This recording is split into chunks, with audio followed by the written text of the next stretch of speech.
Under the vast Arizona sky of 1885, Elizabeth Harlow's swollen belly didn't stop her from gathering dusty-faced children each evening in her one-room schoolhouse. Her melodic voice breathed life into worn pages, creating worlds where these children who'd never read a word could escape the harsh frontier reality. Unknown to her, in the shadow of the doorway, Yá'át'ééh watched silently night after night, the fierce Apache scout's heart softening with each tale she wove. Two worlds, separated by blood and history, connected through the simple act of storytelling. What began as curiosity became something neither could explain, something that might bridge decades of mistrust between their peoples. But could a schoolteacher heavy with child and a warrior who'd lost everything truly forge a path toward understanding? Before we jump back in, tell us where you're tuning in from. And if this story touches you, make sure you're subscribed, because tomorrow I've saved something extra special for you. The flame of the oil lamp flickered as Elizabeth Harlow's fingers traced the worn leather binding of her copy of the Odyssey. 7 months of carrying new life had made her back ache terribly, but she wouldn't trade these evenings for anything in the world. The book had been her father's parting gift before she'd left Boston, before she'd known the harsh realities of the Arizona territory, before she'd buried her husband Thomas in the hard, unforgiving soil of Juniper Creek. "Teacher, will you read the sea monster part again?" Young Billy Cooper asked, his freckled face eager in the amber light. At 10, he was the oldest of the children who gathered for these unofficial evening sessions. And like most in the settlement, he couldn't read a single word. "It's called Scylla, Billy," Elizabeth corrected gently, shifting her weight to ease the pressure on her spine. Her hand moved instinctively to her rounded belly. "And yes, we can revisit that passage before you all head home." Through the schoolhouse's single window, Elizabeth could see the settlement of Juniper Creek preparing for nightfall. 57 souls in all, most having arrived within the past 5 years. Hard people with harder lives, ranchers, failed miners, displaced farmers seeking a fresh start. They tolerated her formal teaching during daylight hours, because even the most stubborn recognized the value of basic arithmetic and writing one's name.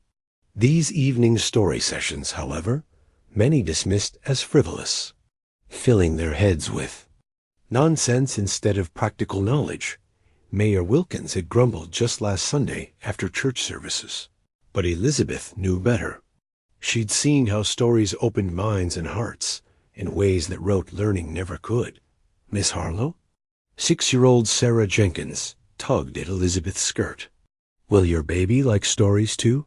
Elizabeth smiled, the corners of her eyes crinkling. "I certainly hope so, Sarah. I've been reading aloud every night, so this little one already knows quite a few tales." What she didn't share was how the stories kept the loneliness at bay, how they connected her to Thomas and the dreams they'd shared before the mine collapse stole him away just 2 months after they'd arrived, how they reminded her of the cultured Boston life she'd willingly abandoned for love and adventure. "Time to finish up, children," she said, noting the deepening shadows. "Tomorrow we'll continue Odysseus's journey home." As the children gathered their things, Elizabeth felt a familiar prickle at the back of her neck. For weeks now, she'd had the distinct feeling of being watched during these evening sessions. She'd mentioned it casually to Sheriff Davis, who had dismissed her concerns. "Probably just one of the Peterson boys being mischievous," he'd said with a wave of his hand. "Or your condition making you jumpy, Mrs. Harlow." But Elizabeth knew it was neither. There was someone out there, drawn to her stories just as surely as the children were. After the last child scampered home, Elizabeth remained at her desk, one hand absently stroking her belly, while the other traced the faded gold lettering on her book. Outside, the tension between settlers and the local Apache bands grew with each passing month. Just last week, there had been reports of cattle missing from the Henderson Ranch, and whispers of war parties spotted in the northern hills. Elizabeth sighed. The settlement's fear was understandable, yet she couldn't help but wonder about the lives and stories of the people they so quickly labeled as savages. Her father, a professor of anthropology at Harvard, had taught her that beneath different customs lay universal human experiences: love, loss, hope, fear. She carefully placed the Odyssey in the small trunk beneath her desk, alongside her modest collection. Shakespeare's collected works, Dickens, a volume of Greek myths, and a few cherished novels. Books were precious here, where the nearest proper bookshop was a 4-day journey away in Tucson. As she extinguished the lamp and locked the schoolhouse door, Elizabeth paused, scanning the darkness at the edge of the junipers. The feeling of being observed intensified, raising gooseflesh along her arms, despite the lingering warmth of the day. "Is someone there?" She called softly, not entirely certain she wanted an answer. Only the desert wind replied, carrying the scent of sage and the distant howl of a coyote. Yet, as Elizabeth walked carefully to her small cabin adjacent to the schoolhouse, she couldn't shake the certainty that tomorrow night her unseen audience would return. And strangely, the thought brought more curiosity than fear. Yá'át'ééh moved like shadow through the juniper trees, the eagle-feathered talisman at his belt barely stirring in the evening breeze. For 3 seasons now, he had observed the white settlement of Juniper Creek, watching their habits, their weaknesses, their strange ways. Not as a prelude to violence, those days were behind him, but as guardian and scout for his dwindling band who camped in the high canyons to the east. His fingers traced the weathered feather, a reminder of his duty and the spirit that guided him. Among his people, he was known as he who brings goodness, a name earned through wisdom rather than warfare, though he had known plenty of the latter in his younger days. Tonight, as he had for many nights past, Yá'át'ééh settled into his hidden vantage point near the wooden schoolhouse. He had first discovered the evening gatherings while tracking deer sign. The sound of the woman's voice soft, yet carrying on the desert air had drawn him closer than wisdom should have allowed. Now he returned, night after night, to listen. Many seasons had passed since Yá'át'ééh had lost his wife and young son to the coughing sickness brought by white traders. The grief had hollowed him, left him solitary even among his own people.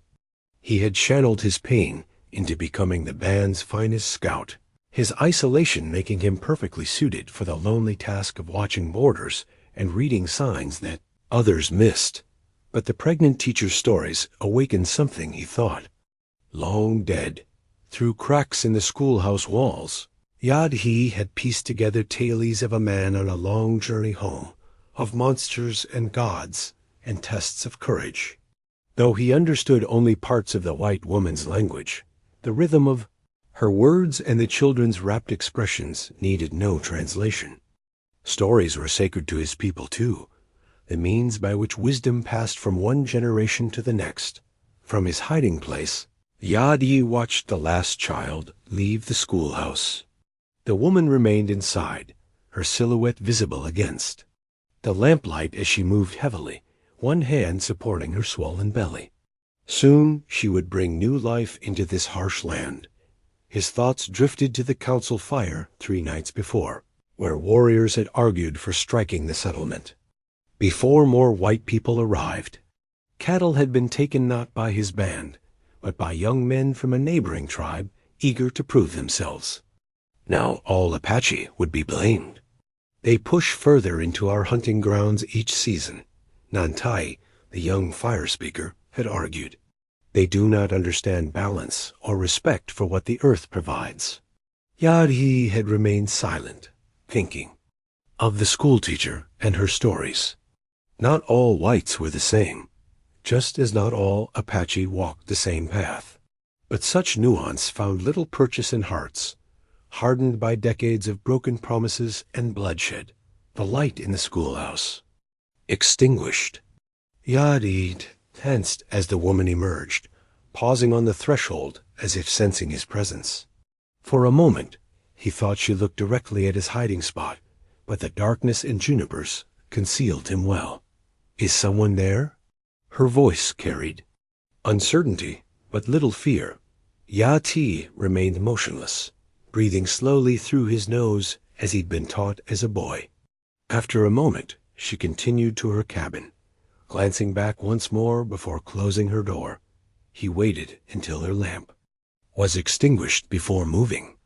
As he stood to leave, his hand brushed against the knife at his waist, not the crude metal blades the white men carried, but an obsidian blade passed down through generations, its edge still sharp enough to slice through sinew and bone if needed.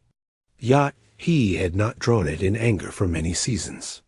There had been enough blood, enough orphaned children, enough wailing women, both white and Apache. Tomorrow, he would return to the high canyons to report what he had observed about the settlement's routines and defenses.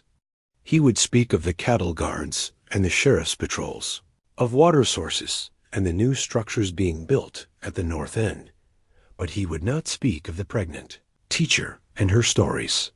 That he would keep for himself a small flame of something approaching hope in a land where such feelings had grown scarce.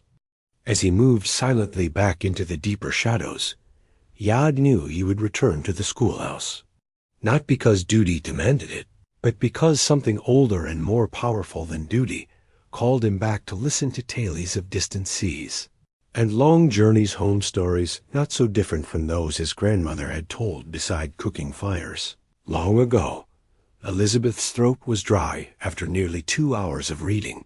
The children had been particularly attentive tonight, as Odysseus finally returned home to Ithaca after his long journey. She reached for the clay water jug kept beside her desk, finding it nearly empty. "That's all for tonight, children," she said, marking her place with a faded ribbon. "Tomorrow we'll begin a new story." After they had gone, Elizabeth remained at her desk, reluctant to end the evening. These moments of quiet were precious. No demands, no concerned glances from townsfolk worried about her condition, no whispers about the foolishness of a widowed mother-to-be maintaining her teaching post. The lamp sputtered, reminding her that oil, like everything in Juniper Creek, was carefully rationed. She should extinguish it and retire to her cabin. Instead, she pulled a sheet of paper close and began writing in her neat, flowing script. "My dearest Thomas, I continue these letters, though you will never read them. The children enjoyed the conclusion of the Odyssey today.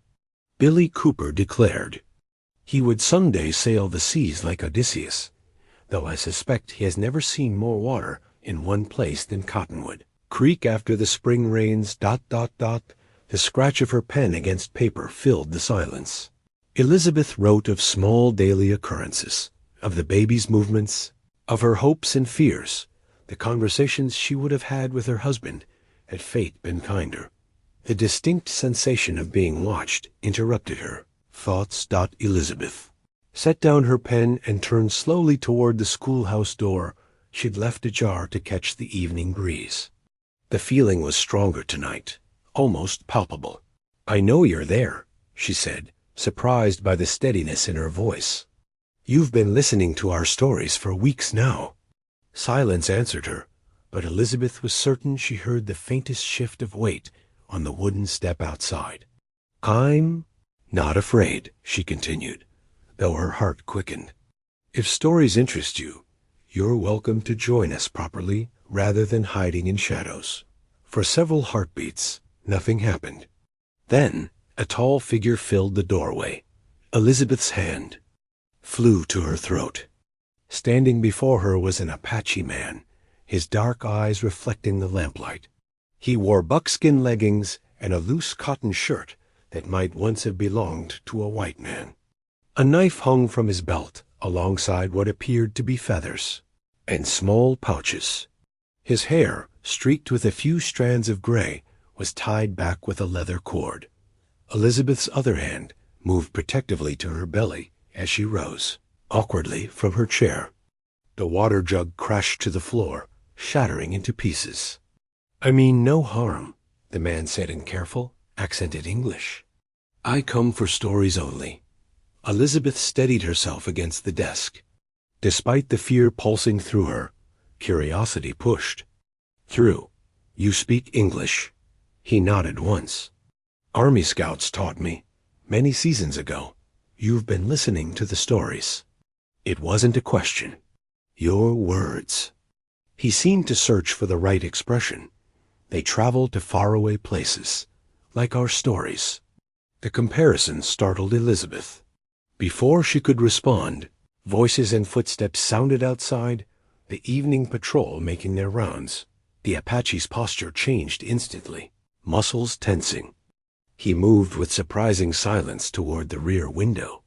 Wait, Elizabeth said, not entirely understanding her own reaction. What's your name? He paused, one foot already on the sill. Yá'át'ééh. Will you come again? The question surprised them both. Before he could answer, the schoolhouse door swung open to reveal Sheriff Davis and young Deputy Collins. Evening, Mrs. Harlow, the sheriff said, touching his hat brim. Thought I saw your lamp still burning. Everything all right? Elizabeth realized Yá'át'ééh had vanished from the window, silent as a shadow. She forced a smile and gestured to the broken water jug. Just clumsy with my condition, I'm afraid. The jug slipped from my grasp. The sheriff's eyes narrowed as he surveyed the room. You shouldn't be out here alone so late, especially with all the Apache activity lately. Henderson lost 2 more calves yesterday. I was just finishing up some preparations for tomorrow, Elizabeth said. Gathering her papers with hands she prayed weren't visibly trembling. Let me see you home, Deputy Collins offered eagerly. At 20, he made no secret of his admiration for the schoolteacher, widowed or not. Elizabeth allowed them to escort her to her cabin, answering the sheriff's questions about strange sights or sounds with careful denials. Inside, she lit her own lamp and thanked them for their concern.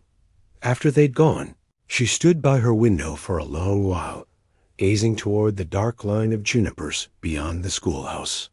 Out there somewhere was a man named Yá'át'ééh, who had been drawn to her stories from a world entirely different from his own. Elizabeth placed her hand on her belly, feeling the child within her stir. What an extraordinary thing, she whispered to herself, to build a bridge with nothing but words. For 3 evenings following their encounter, Elizabeth left the schoolhouse door slightly ajar as she read to the children. Each night, she sensed Yá'át'ééh's presence but caught only glimpses of his shadow. On the 4th evening, she placed an empty chair at the back of the room, its meaning clear, an invitation. When the children arrived, little Sarah Jenkins was the first to notice the Apache man sitting silently in the shadows. Her sharp intake of breath alerted the others, who turned with wide, frightened eyes. Children, Elizabeth said calmly, though her heart raced, this is a friend who enjoys our stories. She had decided against using his name, unsure if he would want it shared. He won't harm you, I promise. Billy Cooper's hand inched toward the small pocket knife his father allowed him to carry. My pa says, Indians scalp settlers in their sleep. Elizabeth saw Yá'át'ééh's jaw tighten, but his expression remained impassive. Your P says many things, Billy Cooper, Elizabeth replied firmly. And tonight, we're going to learn about Perseus and Medusa. Now, who remembers what a myth is? Gradually, the children's attention returned to Elizabeth and her book, though they cast nervous glances toward the back of the room throughout the session. Yá'át'ééh remained perfectly still, his eyes fixed on Elizabeth as she wove the tale of the hero who slew the snake-haired Gorgon. When she described Medusa's ability to turn men to stone with a glance, she noticed the faintest smile cross Yá'át'ééh's face. Later, as the children filed out, she heard Billy whisper to his friend, Reckon that's why the Indian sat so still, afraid of turning to stone. After they had gone, an awkward silence filled the schoolhouse. Elizabeth busied herself straightening papers, unsure how to proceed with this strange new arrangement. Your belly grows larger, Yá'át'ééh observed, breaking the silence. When does the child come? Elizabeth placed a hand on her rounded abdomen. 2 months, perhaps less. It's difficult to be certain. He nodded. The pain comes often? How? Did you know? Elizabeth asked, surprised. I watch you shift in your chair. Press here. He indicated the small of his back. Our women do the same. Elizabeth smiled despite herself. Yes, it aches terribly by evening. Yá'át'ééh reached into one of the small pouches at his belt and withdrew what appeared to be dried leaves and flowers. He placed them on her desk. Make tea. Will help with pain and sleep. He hesitated, then added, safe for the child. Elizabeth stared at the herbs, touched by the unexpected gesture. Thank you. You tell story of Snake Woman. We have stories of such beings also. Changing woman who becomes snake, eagle, bear. Really? Elizabeth's academic interest was piqued. The Greeks called them shapeshifters. Every culture seems to have tales of magical transformations. Yá'át'ééh nodded. Words change shape too. English words, Apache words, different sounds, same meanings. Over the next week, Yá'át'ééh's presence became less unusual. The children's fear gradually gave way to curiosity, especially when Elizabeth began incorporating elements from the stories he shared with her after their sessions. The Apache believed the stars are the campfires of spirits. She told them one evening, recounting what Yá'át'ééh had described to her. Just as the Greeks saw heroes and animals in the night sky, town gossip inevitably followed. Elizabeth overheard whispers at Sunday services, concerned glances, and disapproving murmurs about her Indian sympathies. Mayor Wilkins cornered her outside the church. Mrs. Harlow, there's talk about your visitor during story hour. He's simply interested in literature, Mayor, Elizabeth replied, meeting his gaze steadily. Hardly cause for concern. These aren't civilized people, ma'am. You're putting those children at risk. With all due respect, sir, the only risk is to their ignorance. That evening, Elizabeth waited longer than usual, uncertain if Yá'át'ééh would appear after the increased scrutiny. Just as she prepared to extinguish the lamp, his familiar silhouette filled the doorway. The settlement talks, he said, his expression grave. They say you bring danger. People fear what they don't understand, Elizabeth replied, unconsciously echoing her father's words. Yá'át'ééh approached her desk, removing something from a pouch, a small, intricately crafted ornament made of leather, beads, and a tiny eagle feather. For the child's cradle, he explained, placing it before her. Protection, good dreams. Elizabeth lifted the delicate ornament, deeply moved by its craftsmanship and meaning.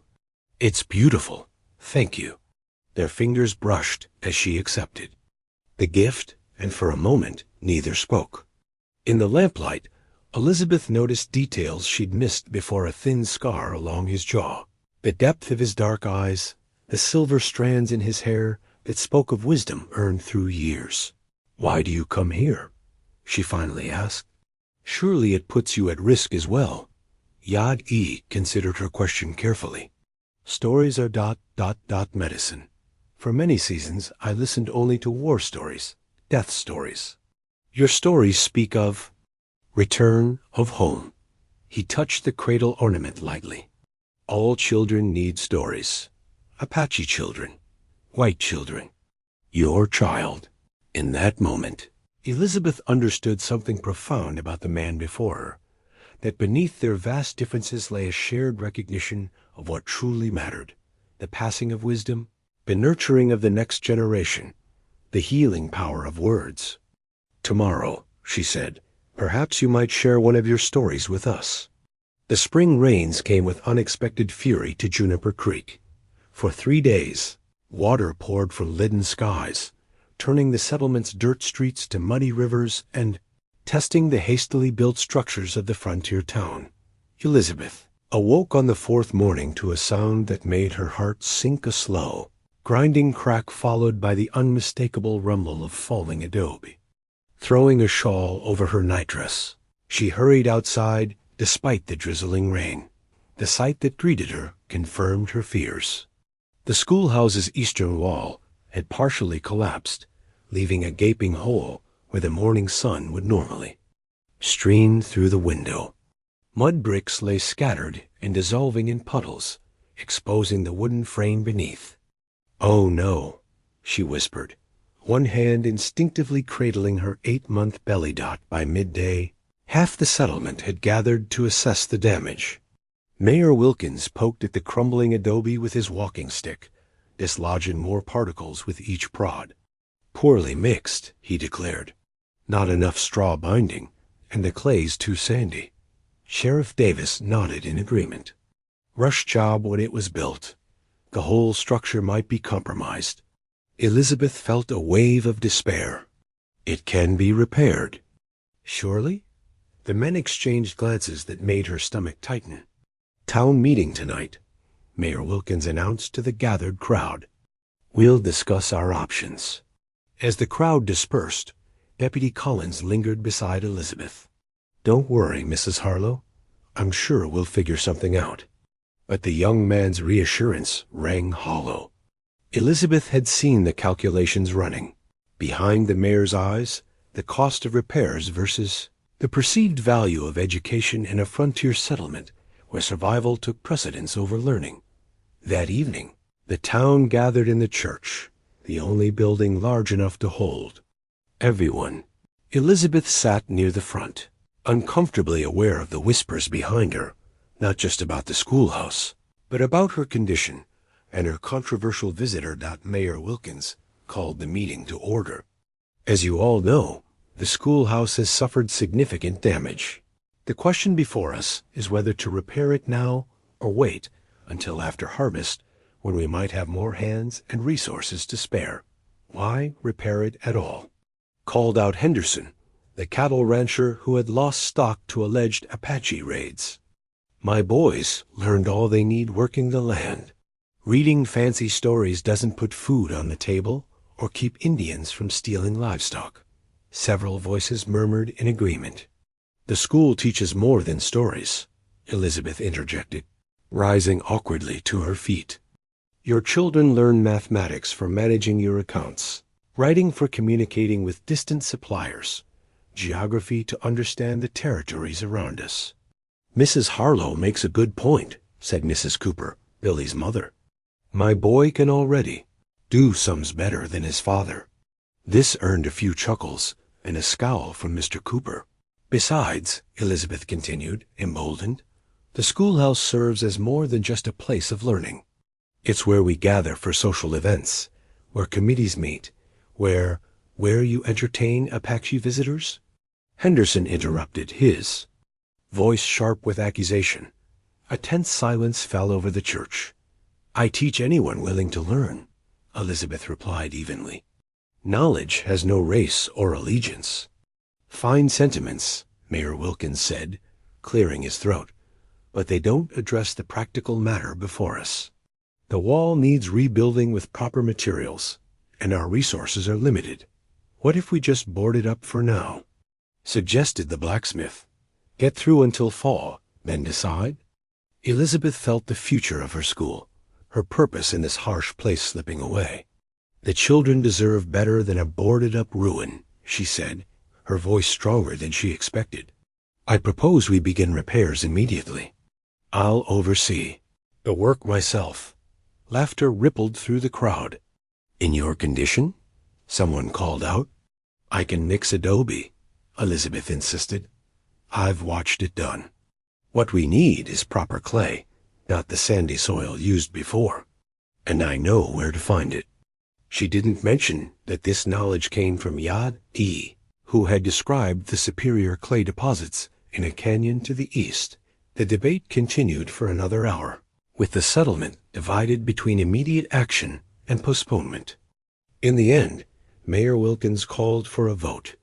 Those in favor of postponing repairs until after harvest? Hands rose Henderson's first, followed by nearly half the room. Those in favor of immediate repairs, resources permitting? Elizabeth held her breath as hands lifted. Mrs. Cooper, the blacksmith, several farmers whose children attended school. The count seemed even. Motion to postpone fails by 2 votes, the mayor announced reluctantly. But Mrs. Harlow, I must insist you allow the men to handle the physical labor. Your condition demands prudence. Elizabeth nodded, concealing her relief. Of course, Mayor. I'll merely advise on the materials needed. As the meeting dispersed, Elizabeth noticed a shadow move beyond the church window. She knew without seeing his face that Yá'át'ééh had been listening. Later that night, as she prepared for bed in her cabin, a soft tap came at her window. Elizabeth drew back the curtain to find Yá'át'ééh's solemn face in the darkness. I heard, he said simply. The school walls fall. Yes, she replied, but we'll rebuild. The clay you spoke of, I know where it is, the best kind. Strong enough to withstand many rains. Elizabeth's heart quickened. Can you show me? Yá'át'ééh nodded. 3 days' journey, in Apache territory. The implication was clear no settler would willingly venture there, and no man from Juniper Creek would follow a pregnant schoolteacher and an Apache guide into forbidden lands. I'll go with you, Elizabeth said, surprising herself with the certainty in her voice. Dawn had barely broken when Elizabeth left a carefully penned note on her cabin table. Gone to source proper materials for schoolhouse repairs. Expected return. In 3 days, E. Harlow. Vague enough to avoid immediate alarm, yet specific enough to prevent a search party. She hoped. Yá'át'ééh at the eastern edge of the settlement. A small pony with him, not the tall, muscular horses the cavalry rode, but a sturdy beast better suited to desert travel. For you, he said, gesturing to the animal. Walking not good for mother-to-be. Elizabeth nodded gratefully. At 8 months pregnant, she'd had doubts about her ability to make such a journey on foot. Yá'át'ééh helped her mount, his hands strong and sure as he steadied her. How far will we travel today? She asked, adjusting her position on the simple blanket that served as a saddle dot in response. Yá'át'ééh unfolded a piece of buckskin from his pouch.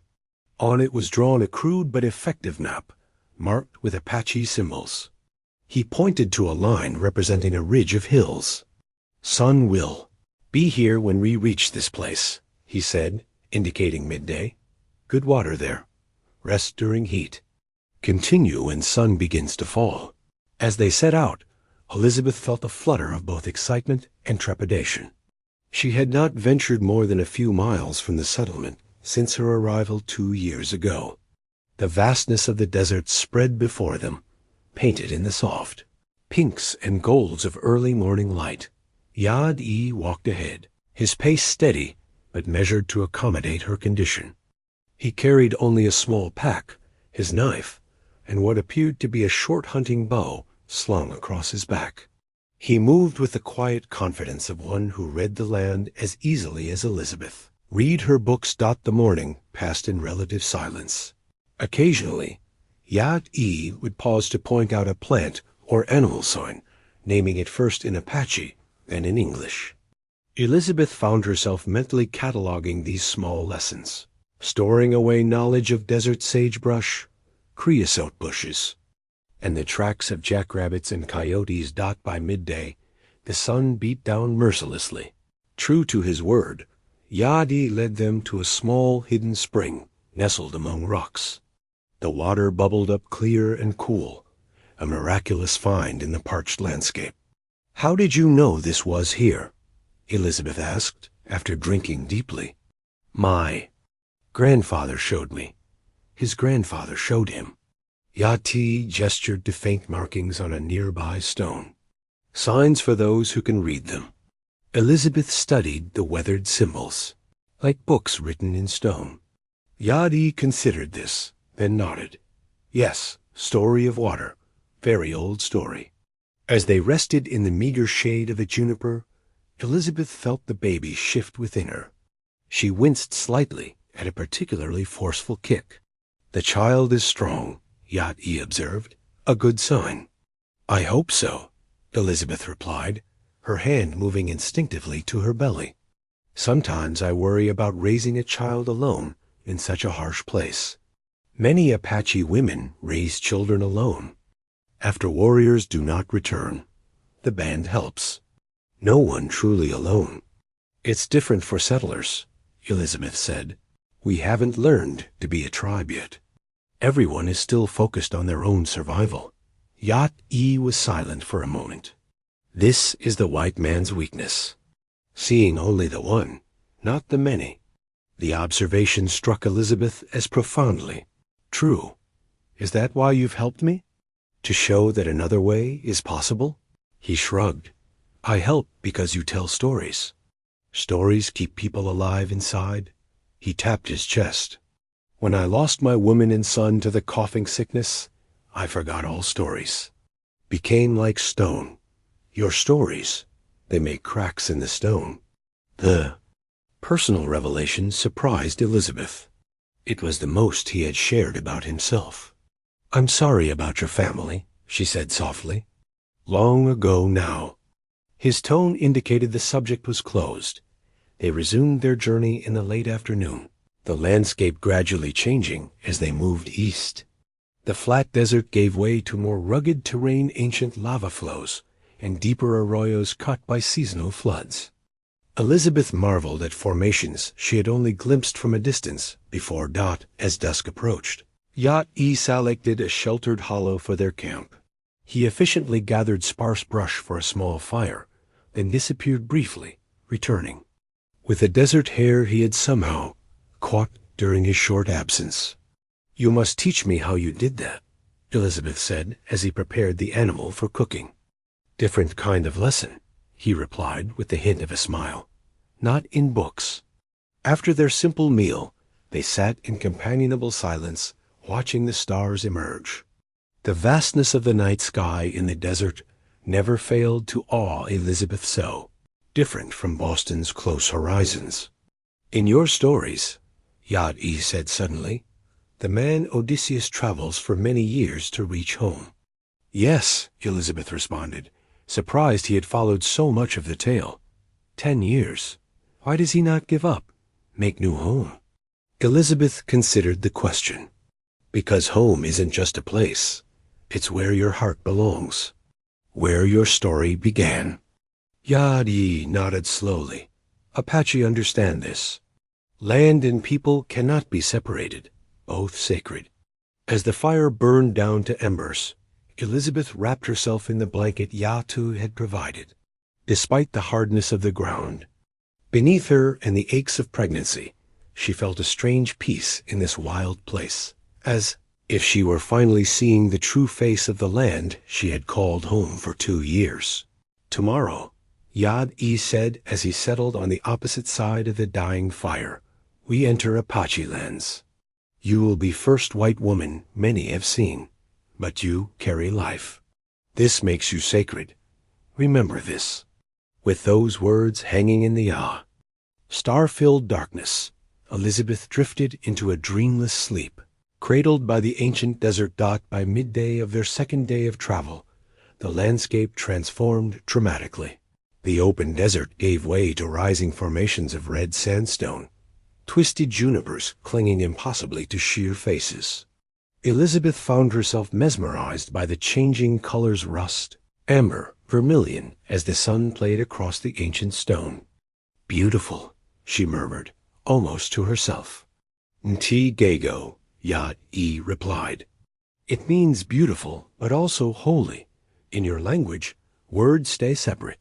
In Apache, they flow together. They followed a narrow path that seemed to disappear into solid rock, only to reveal itself again around each bend. Without Yá'át'ééh's guidance, Elizabeth knew she would have been hopelessly lost within minutes. Few white eyes have seen this place, he said, helping her dismount at a particularly steep section. Not even soldiers who hunt Apache know these paths. Thank you for trusting me, Elizabeth said, understanding the significance of what he was sharing. He gave a single nod. You respect stories. These rocks hold oldest stories of my people. As they rounded a final bend, a hidden canyon opened before them, its scale taking Elizabeth's breath away. Sheer walls rose hundreds of feet on three sides, striped with layers of red, orange, and white stone. A small stream trickled down the center, supporting a ribbon of green vegetation cottonwoods, willows, and plants Elizabeth couldn't name. But most striking was the color of the soil near the stream, a deep, rich red that seemed to glow in the afternoon light. "The clay," Elizabeth whispered. Yá'át'ééh nodded. "Best clay for building, strong, holds through many rains." He knelt and scooped a handful, letting it sift through his fingers. "Mixed with yucca fiber, not straw, lasts for generations." Elizabeth followed his example, feeling the fine-grained earth. Unlike the sandy soil used in the schoolhouse walls, this clay had a smooth, almost silky texture. "It's perfect," she said. "How will we carry enough back?" In answer, Yá'át'ééh produced several leather pouches from his pack. "Fill these. Show settlement men how to mix properly. Then they can bring wagons for more." As Elizabeth helped fill the pouches with clay, she noticed markings on the canyon wall's handprints, animal figures, spirals, and symbols she couldn't decipher. "The old ones made these," Yá'át'ééh explained, following her gaze. "Not Apache, but those who came before. They knew this place was sacred." Elizabeth approached the wall, studying the ancient pictographs with academic fascination. "We have something similar in my world: hieroglyphics from Egypt, cave paintings from France. Early forms of writing." "Not writing," Yá'át'ééh corrected. "Gently, living memory. The symbols breathe. They speak to those who know how to listen." He guided her along the wall, pointing to various figures. "This tells of great drought. This shows the path of star spirits. Here, the coming of the horse to our people." Elizabeth was struck by the parallels to her beloved books. "These are your libraries, aren't they? Your way of preserving knowledge across generations." Yá'át'ééh considered this. "Yes, but not locked away, open to sky and earth, part of the land." They worked through the afternoon, gathering not only clay, but also certain plants, identified for their binding properties and medicinal uses.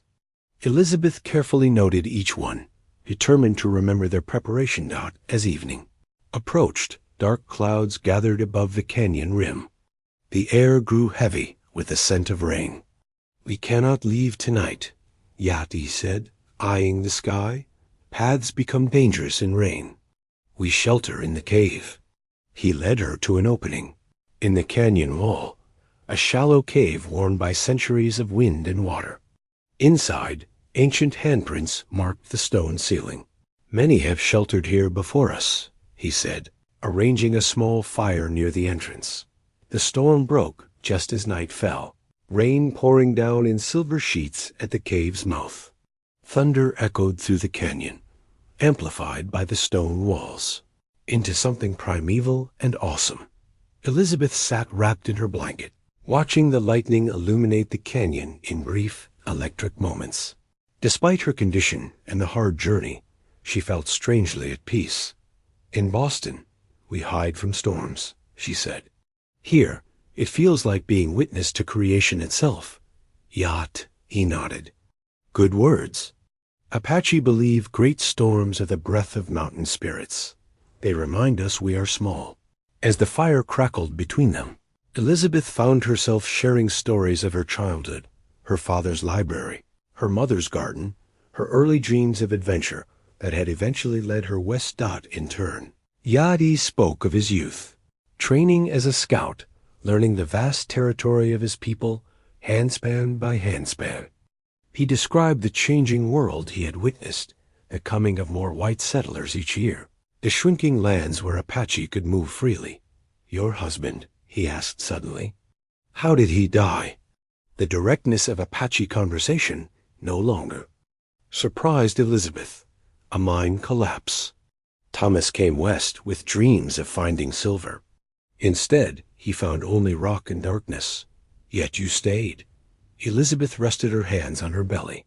At first, because I had nowhere else to go. Then because the children needed me. Now, she paused, considering. Now because it has become home, despite everything. Yá'át'ééh was silent for a long moment. Home finds us sometimes. We do not always find it. In the flickering firelight, with rain drumming outside their shelter and ancient handprints above them, Elizabeth felt the truth of his words settle deep within her, a connection to this harsh, beautiful land that transcended her Eastern origins. Tomorrow, Yá'át'ééh said, I show you where healing herbs grow, for the birth time. Elizabeth nodded gratefully, watching as he added more wood to their small fire, a light holding back the vast darkness, much like her schoolhouse in the Yá'át'ééh.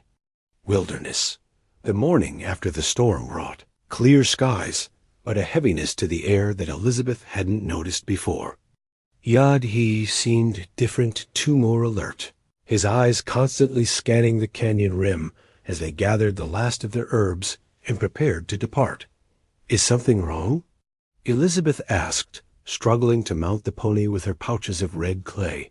Yá'át'ééh helped her up before answering. Others have passed nearby, during the night. Apache? And white men. He pointed to a distant ridge. Apache scouts watched us from there, and soldiers' horses left tracks beyond the eastern rim. A chill ran through Elizabeth, despite the mooring. Warmth. Will they trouble us? Perhaps. He secured the clay pouches to the pony's flanks. We take a different path back. Longer, but safer. As they left the sanctuary of the canyon, Elizabeth noticed Yá'át'ééh had unstrung his bow and now carried it ready, an arrow loosely nocked. His casual demeanor had been replaced by the watchful tension of a predator sensing danger.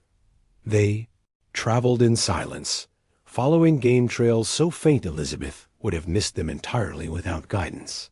By midday, they had covered less ground than the previous day, the path requiring frequent dismounts to navigate difficult terrain. During a brief rest in the shadow of a massive boulder, Yá'át'ééh suddenly stiffened. He motioned for silence, then pointed to the ground beside the trail. Elizabeth saw nothing unusual at first, then noticed the disturbance in the soil hoofprints, partially obscured by an attempt to brush them away. Yá'át'ééh knelt, examining the tracks with an expert eye. After a moment, he rose and drew an arrow from his quiver, snapping it in half. What does that mean? Elizabeth whispered. War party, he replied grimly. Young men from Red Knife's band. They break arrows before raids as promised to enemies. Will they attack us? Not you. His expression was grave. But they would count coup against me for traveling with a white woman. Elizabeth felt the weight of what he was risking to help her. I'm sorry. I didn't realize. Decision was mine, he interrupted. But we must be more careful now. They continued at a quicker pace, Yá'át'ééh frequently doubling back or changing direction. Elizabeth lost all sense of their heading, trusting entirely in his navigation. Her back ached from the hours on the pony, and the baby seemed unusually active, responding to her anxiety with forceful movements. Late in the afternoon, they crested a small rise, and Yá'át'ééh suddenly pulled the pony to a halt, dropping into a crouch. Elizabeth followed his gaze and saw dust on the horizon riders moving parallel to their path. Bluecoats, he said, using the Apache term for cavalry soldiers. Patrol from Fort Defiance. Looking for the war party, perhaps? Would they help? You?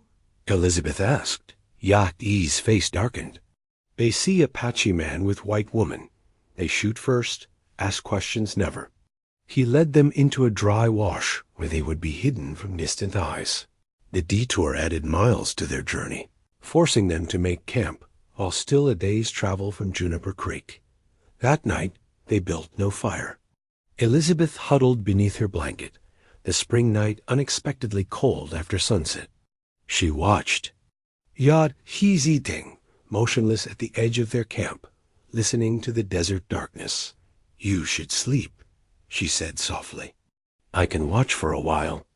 He shook his head. Too dangerous. I will wake you before dawn. Despite her exhaustion, sleep came fitfully to Elizabeth. Her dreams were troubled images of pursuit, of Thomas trapped in the collapsing mine, of her unborn child crying out in darkness. She woke with a gasp to find Yá'át'ééh's hand on her shoulder. Quiet, he whispered. Riders coming. In the pre-dawn grayness, Elizabeth could just make out his tense silhouette. He had moved their pony deeper into the wash and now crouched. Beside her, bow in hand. Minutes passed in agonizing silence.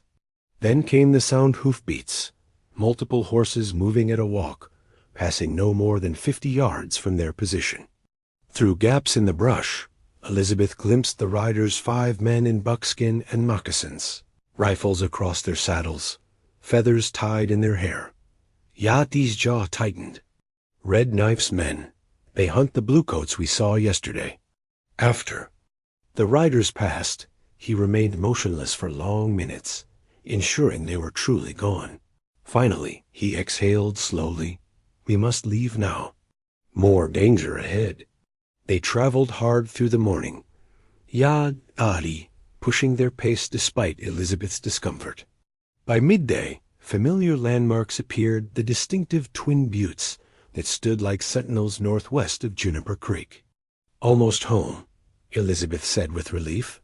Yá'át'ééh shook his head. Not safe yet. Too many eyes in these hills. As if to confirm his words, a shot rang out, the bullet striking rock nearby with a sharp crack.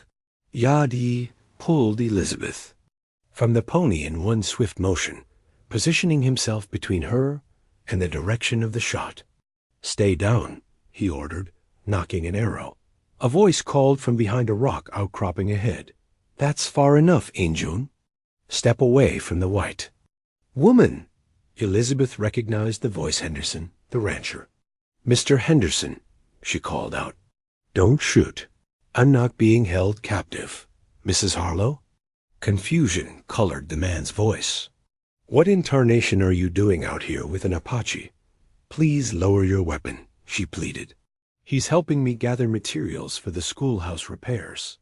A moment of tense silence followed. Then Henderson emerged from behind the rocks, rifle still at the ready. 2 other men from the settlement, Simpson and Taylor, appeared beside him, all looking at Yá'át'ééh with naked hostility. Ma'am, your note said nothing about traipsing off with a savage, Henderson said, his rifle barrel not wavering from Yá'át'ééh's chest. We've been searching since yesterday. Elizabeth moved to stand beside Yá'át'ééh. This man has a name. He's called Yá'át'ééh, and he's risked his life to help me find proper clay for the schoolhouse. The men looked unconvinced, their eyes moving from the pouches on the pony to Yá'át'ééh's still-drawn bow. Put that down, Redskin, Simpson growled. Yá'át'ééh's eyes flicked to Elizabeth. She nodded slightly, and he slowly lowered his weapon. The standoff had just begun. The standoff continued, tension thick as summer heat. Henderson's rifle remained trained on Yá'át'ééh, while Simpson and Taylor spread out, creating a half-circle around them. They had positioned themselves with the shallow river at their backs, cutting off the most direct route to Juniper Creek. Step away from him, Mrs. Harlow, Henderson said. We'll escort you back to town. Elizabeth stood her ground. I've told you, Mr. Henderson, I'm here by choice. He has shown me where to find proper clay for rebuilding the schoolhouse. Clay? Simpson spat on the ground. You expect us to believe an Apache brave risked his neck to help you find mud?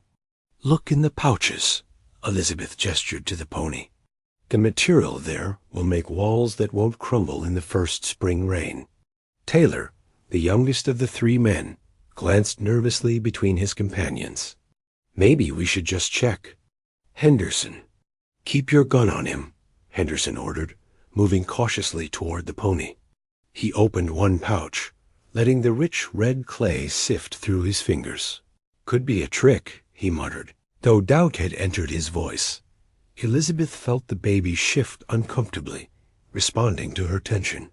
She placed a protective hand over her belly, trying to project a calm she didn't feel. The movement caught Taylor's eye. "Ma'am, you shouldn't be out here in your condition," he said, genuine concern in his young face. "What would your husband think if he were alive?" "Thomas would think I was doing what needed to be done," Elizabeth replied evenly. "The children need their school."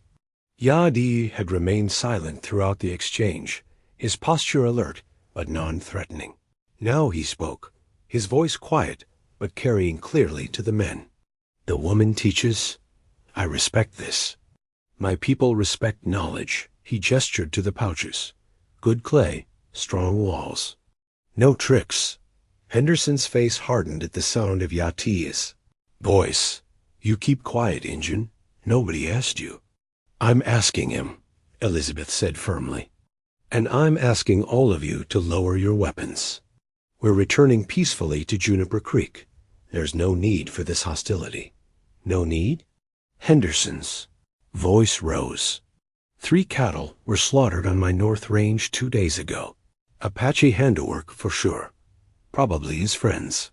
Yá'át'ééh's expression remained impassive, but Elizabeth saw a muscle tighten in his jaw. "You blame all Apache for the actions of a few," she said. "Would you hold every white man responsible for a single thief?" "It's not the same thing," Simpson interjected. "It's exactly the same," Elizabeth insisted. Her back was beginning to ache fiercely from standing so long, but she refused to show weakness. "Now, we're going to cross this river and return to town. You're welcome to accompany us, but I won't have you treating Yá'át'ééh like a criminal." Henderson's finger remained on his rifle's trigger. "And if we insist on taking you back without him, then you'll have to drag me," Elizabeth replied, surprising herself with her vehemence. The confrontation might have escalated further had nature not intervened. From upstream came a low rumbling sound, growing rapidly louder. All heads turned toward the noise. "Flash flood," Taylor shouted, pointing to the sudden rush of muddy water surging around the bend. The morning's clear skies had hidden the evidence of heavy rainfall in the mountains to the north. Now the narrow riverbed, dry enough to cross easily minutes before, was rapidly filling with a churning torrent of debris-laden water. "Move to higher ground," Henderson ordered, momentarily forgetting the standoff as survival instinct took over. The men scrambled up the rocky bank, but Elizabeth, hampered by her pregnancy, moved too slowly. Yá'át'ééh grabbed her arm, pulling her toward a large boulder. As the water rushed toward them, the flood hit with stunning force, instantly submerging the spot where they had been standing. The pony, still laden with their precious clay, whinnied in panic and bolted toward the settlement. Elizabeth clung to the boulder, water swirling around her waist, threatening to sweep her away. Yá'át'ééh braced himself against the current, one arm locked around her, the other gripping the rock. "Hold tight," he shouted above the roar. From their position on higher ground, the 3 settlers watched in horror as the waters rose. Henderson, in a moment that would later surprise even himself, laid down his rifle and began working his way toward them, using brush and rocks for handholds. "Take my hand, Mrs. Harlow," he called when he'd come as close as he dared. Elizabeth reached out, but the distance was too great. The water pulled at her skirts, making it impossible to move without losing her tenuous grip. "My locket," she suddenly exclaimed from her neck, losing her balance in the process. Yá'át'ééh's grip tightened on her waist as she lurched forward. Henderson, seeing her distress, made a final desperate effort. Extending himself dangerously far over the rushing water, got his fingers closed around the locket's chain, just as Elizabeth caught it. For a moment they were connected, settler and schoolteacher, by the thin silver strand. "Pull her up," Yá'át'ééh shouted, pushing Elizabeth toward Henderson's outstretched arms. With Simpson and Taylor adding their strength, they managed to drag Elizabeth to safety. Yá'át'ééh followed, his movements in the water as sure and practiced as a river otter's. On the bank, Elizabeth collapsed, clutching her belly protectively, the locket still gripped tightly in her fist. Henderson, soaked and breathing hard, looked from her to Yá'át'ééh with new eyes. "He could have let you go," the rancher said slowly. "Saved himself easier." Elizabeth nodded, still catching her breath. "That's what I've been trying to tell you. He's not your enemy." She opened her palm, revealing the silver locket. Inside was the small image of Thomas, smiling in his formal suit, taken just before their wedding. Beside it, a lock of dark hair. "My husband," she said simply. "And this," she touched the hair, "is for our child, to know their father." The intimacy of the moment, this glimpse into her private grief, seemed to affect the men deeply. Taylor removed his hat, and even Simpson looked away, suddenly uncomfortable with their earlier aggression. Henderson cleared his throat. "We should get you back to town, Mrs. Harlow, before any more excitement." The rifle, Elizabeth noted with relief, remained on the ground where Henderson had left it. "Yes," she agreed, accepting Taylor's help to stand. "And Yá'át'ééh comes with us, as my guest." Henderson hesitated, then gave a curt nod. "As your guest. But there'll be talk. Make no mistake." "There's always talk," Elizabeth replied, cradling her locket. "Let's go home." Their return to Juniper Creek caused exactly the stir Elizabeth had anticipated. Women gathered on porches, men abandoned their work, and children peered wide-eyed from windows as the bedraggled party made its way down the settlement's main street. Elizabeth still damp from the river, flanked by Henderson and Taylor, with Yá'át'ééh walking calmly beside them. Sheriff Davis intercepted them before they reached the schoolhouse, his hand resting meaningfully on his holstered revolver. "What in God's name is going on here, Henderson?" he demanded, his gaze fixed suspiciously on Yá'át'ééh. "Mrs. Harlow's safe," Henderson replied. "Found her gathering clay for the school repairs. The Apache was helping her." The sheriff's eyebrows rose. "Helping? Is that what they're calling raiding and kidnapping these days?" "I wasn't kidnapped," Elizabeth interjected firmly. "I went willingly to find proper building materials. Yá'át'ééh knows where the best clay deposits are." By now, Mayor Wilkins had arrived, along with Reverend Smith and what seemed like half the settlement's population. The town notice board, behind them normally reserved for announcements of meetings and church socials, now displayed a crudely drawn poster, missing Mares, Elizabeth Harlow present, taken by hostile search party forms at dawn. "Take that down," Elizabeth said, pointing to the poster. "I left a note explaining my absence." "Your note said nothing about consorting with Indians," Mayor Wilkins replied, his face flushed with indignation. "Do you have any idea what you've done? The danger you've put yourself in? The entire settlement?" Elizabeth straightened her spine, one hand instinctively shielding her belly. "I've secured materials that will ensure our schoolhouse stands for generations. I'd call that serving the settlement's future." Whispers rippled through the gathering crowd. Elizabeth caught fragments. Indian. Sympathizer, and not right in the head since Thomas died. And what about her unborn child? Sheriff Davis stepped forward. "I'll take charge of the prisoner." "He is not a prisoner," Elizabeth said sharply. "He's my guest and has done nothing wrong." "Nothing wrong?" Mrs. Henderson pushed to the front of the crowd. "Tell that to the families who've lost loved ones to Apache raids. Tell that to the mothers who've had children stolen."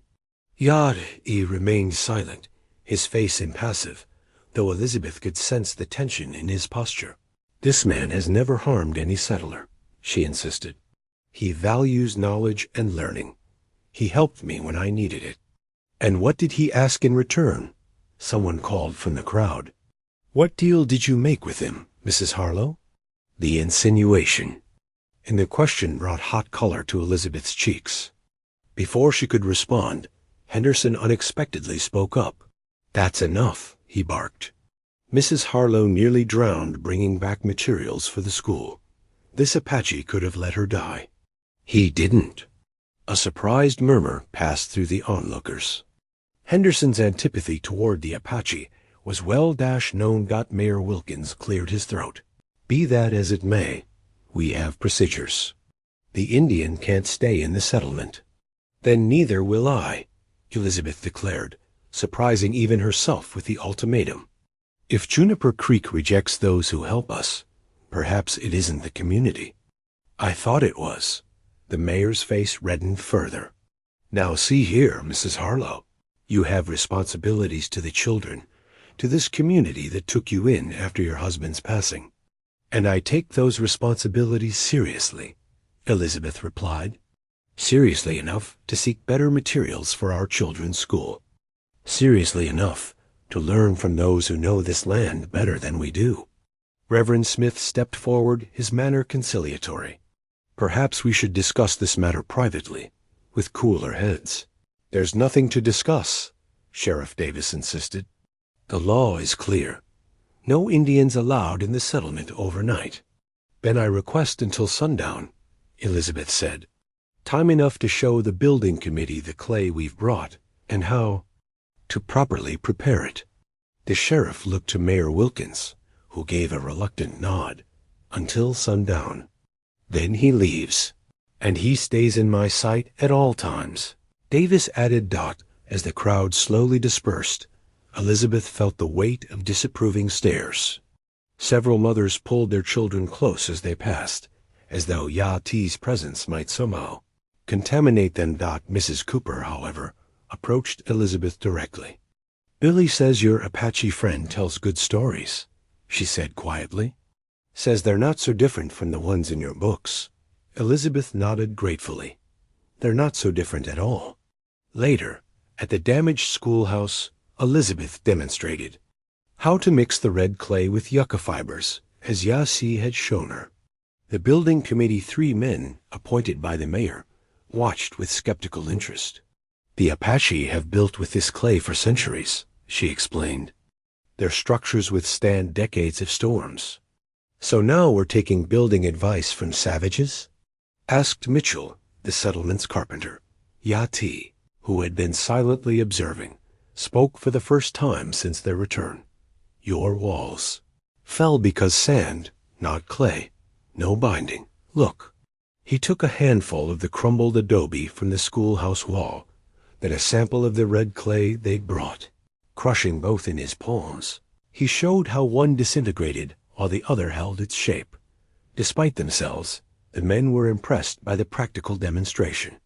Mitchell grudgingly examined the clay more closely. "I suppose there's something to it," he admitted. "Could save us rebuilding again next spring." As sunset approached, Sheriff Davis appeared at the schoolhouse door. "Time's up, Mrs. Harlow."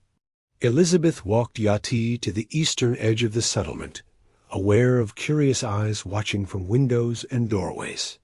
The schoolhouse materials had been unloaded, their journey's purpose fulfilled, yet she felt strangely reluctant to see him go. "Will you come again?" she asked quietly, echoing the question from their first meeting. Yá'át'ééh glanced back at the settlement, then to her. "For stories," he said simply, "but many here do not want to hear." "Some do," Elizabeth insisted. "And more will in time." As he turned to leave, she added, "Thank you for everything." Yá'át'ééh paused, then reached into his pouch and handed her a small amount of dried herbs. "For sleep," he said. "Dreams of your child, not of troubled waters." Elizabeth watched him disappear into the gathering dusk, already anticipating the battles ahead, not with Apache raiders, but with the prejudice and fear that had taken such deep root in Juniper Creek. That evening, as she prepared for bed, a small stone clattered against her window. Outside stood Billy Cooper with several other children. "Will your Indian friend come back for stories tomorrow?" he asked. "I hope so," Elizabeth replied, a seed of determination taking root within her. I truly hope so. 3 days after Elizabeth's return to Juniper Creek, the schoolhouse repairs had barely begun. Despite Mayor Wilkins' public commitment to the project, men who had volunteered their labor were suddenly too busy with spring planting or fence mending or a dozen other tasks that couldn't possibly wait.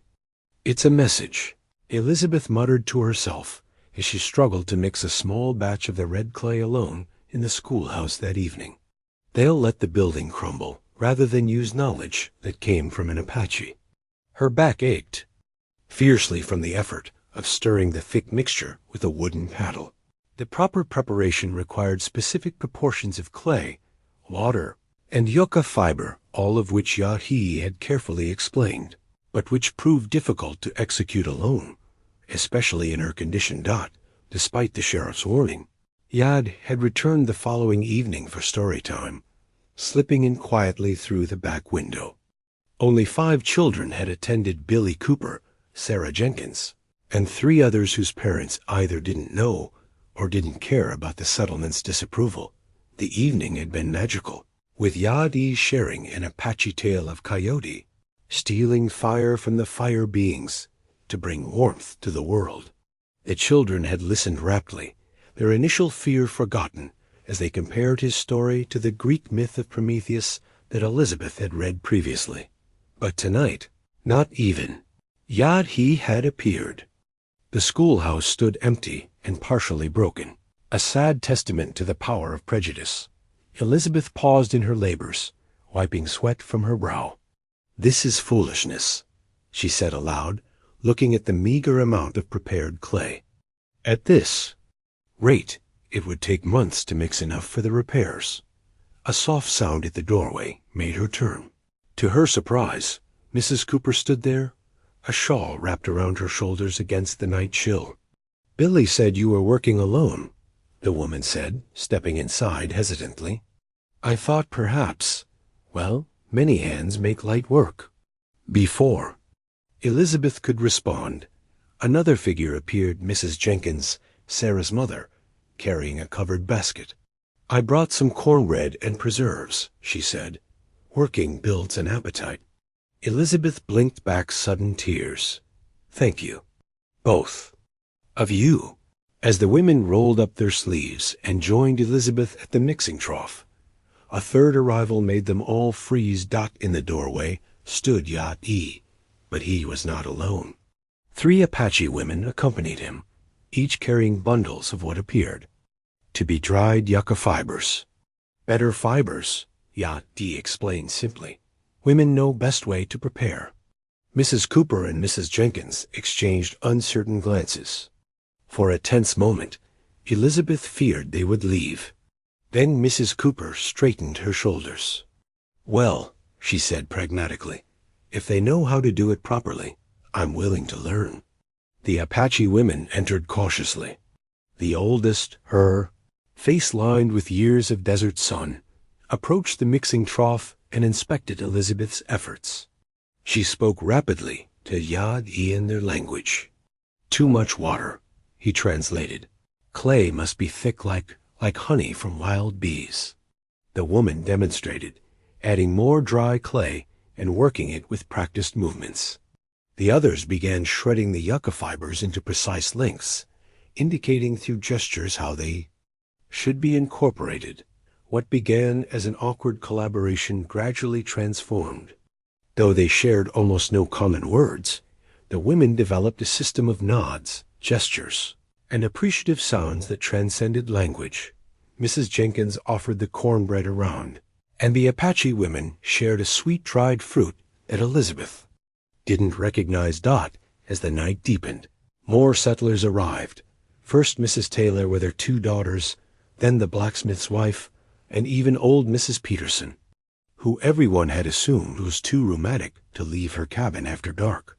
Each newcomer hesitated at the threshold, surprised to find Apache women working alongside their neighbors. But each, after a moment's consideration, joined the growing circle. Yá'át'ééh remained by the door, watchful but approving. Occasionally, he translated when one of the Apache women wanted to explain a technique more precisely. But mostly he observed this unexpected alliance with quiet satisfaction. By midnight, they had prepared enough clay mixture to begin repairs on the damaged wall. Using the clay mixing tools the Apache women had brought flat, wooden paddles and shaped gourds, they worked with increasing confidence and coordination. "My grandmother built our family dwelling," one of the Apache women said through Yá'át'ééh's translation. She demonstrated how to pack the clay mixture firmly between existing adobe bricks. "Still stands after 50 winters. My mother wouldn't believe this," Mrs. Taylor whispered to Elizabeth. "She lost a brother to an Apache raid near Tucson in '63. Perhaps that's why this matters," Elizabeth replied softly. "So our children might know a different way." As the work continued, stories began to flow not from books or formal tellings, but the small, personal stories of women's lives. Through Yá'át'ééh's occasional translations, Elizabeth learned that the oldest Apache woman had borne 7 children but raised only 3, the others lost to sickness or raids. Mrs. Peterson, in turn, spoke of losing her first husband to Comanche attacks before the settlement existed. Shared grief, Elizabeth realized, could build bridges as surely as shared labor. Near dawn, as the eastern sky began to lighten, they stepped back to admire their work. The schoolhouse wall, so recently crumbled, now stood restored, the rich red clay contrasting with the sandier adobe of the original construction. "It's beautiful," Mrs. Jenkins said, surprised. "I never thought a wall could be beautiful." The oldest Apache woman nodded, seeming to understand the sentiment without translation. She said something to Yá'át'ééh, who smiled slightly. "She says walls protect, but doors matter more. Who you let in, who you keep out, this is what makes a home good or bad." As the Apache women gathered their tools to leave before full daylight could expose their presence to less sympathetic eyes, Elizabeth touched the restored wall, feeling the strength beneath her fingers. "Thank you," she said, looking at each woman in turn. "Will you come again?" After Yá'át'ééh translated, the women conferred briefly. The oldest nodded. "When moon is dark," she replied through Yá'át'ééh. "Much work still to do." The settler? Women exchanged glances, a new understanding passing between them. "We'll be here," Mrs. Cooper said firmly. "Every dark moon until it's finished." As they departed into the gray dawn, Elizabeth stood in the schoolhouse doorway, one hand on her belly, watching this small miracle of cooperation disappear into the awakening settlement.